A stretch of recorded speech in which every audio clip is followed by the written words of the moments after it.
nuo pat pirmųjų dienų buvo labai svarbu tas nestandartinis mąstymas. Kad jie mąstytų kitaip, kad jie gyventų kitaip, kad jie turėtų drąsos kritiškai vertinti tai, kas yra aplink juos, kad jie nebijotų priimti kitokius sprendimus, negu galbūt pageidautų aplinka.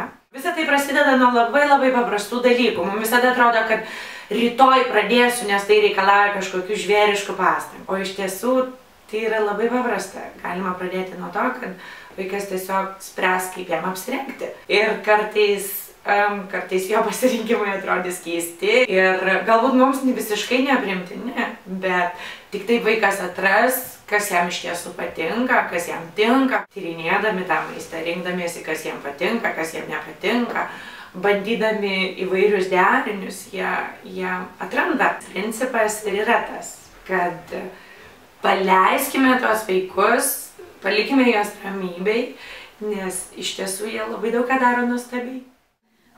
Manau, kad vaikai gimsta kūrybingi ir nestandartinio mąstymo.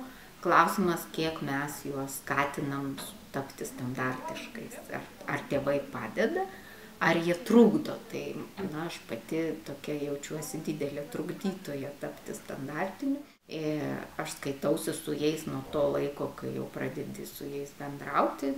Pas mane nėra kitokio tono, kad vaikas mažas, jis yra suaugęs, jo tie poreikiai ar problemos tiek pat svarbus kaip ir mūsų, bet iš principo jie nėra kaip formuojami atlikti kažkokius tai atitikti norus, tėvų įsivaizdavimus. Tai aš vaikų jokius būrelius negrūdu, tol kol jie patys to nepaprašo.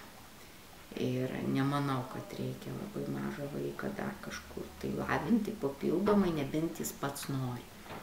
Bet kol jis pats nori, dažniausia tai yra tėvų supratimas, ko jie nori. Tai aš stengiuosi susilaikyti nuo tokio kaip primetimo savo estetikos, savo požiūrio.